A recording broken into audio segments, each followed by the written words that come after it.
এই ছেলেটা জঙ্গলে ঢুকে এমন কিছু দেখেছিল যার পর আর সে স্বাভাবিক ছিল না। গ্রামের মানুষ বলতো যে জঙ্গলে একবার ঢোকে সে আর ফিরে আসে না।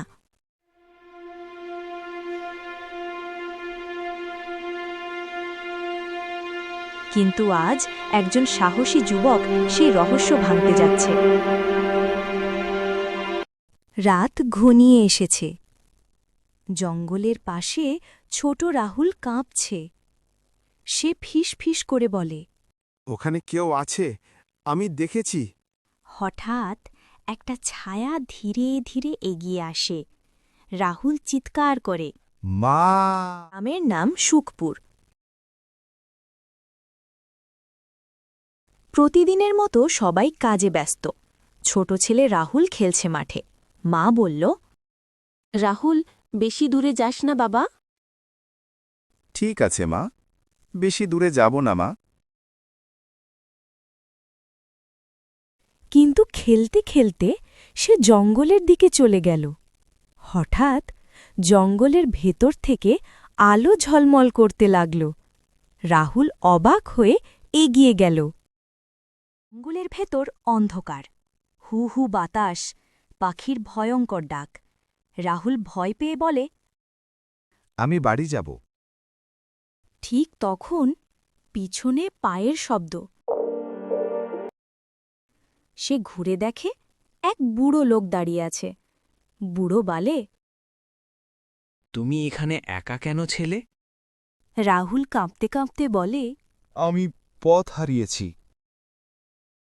বুড়ো হালকা হাসে। এদিকে গ্রামে রাহুলকে খুঁজে পাচ্ছে না।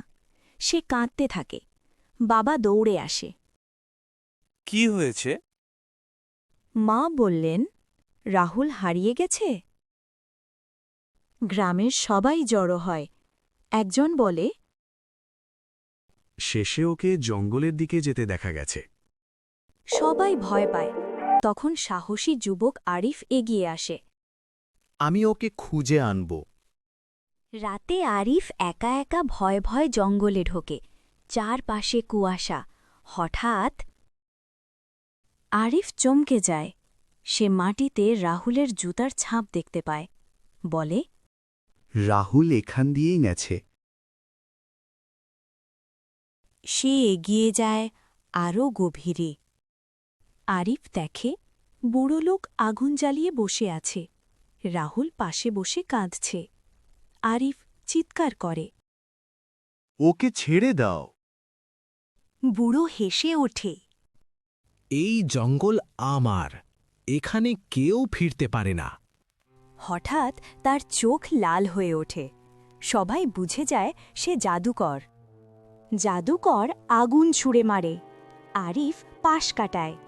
গাছ পড়ে যায়। আরিফ পড়ে গেলেও উঠে দাঁড়ায়। সে বলে, তুমি ভয় দেখিয়ে কাউকে আটকাতে পারবে না। আরিফ দৌড়ে গিয়ে রাহুলকে ধরে। রাহুল কাঁদতে কাঁদতে বলে, ভাইয়া। ঠিক তখন গ্রামের লোকজন আসে।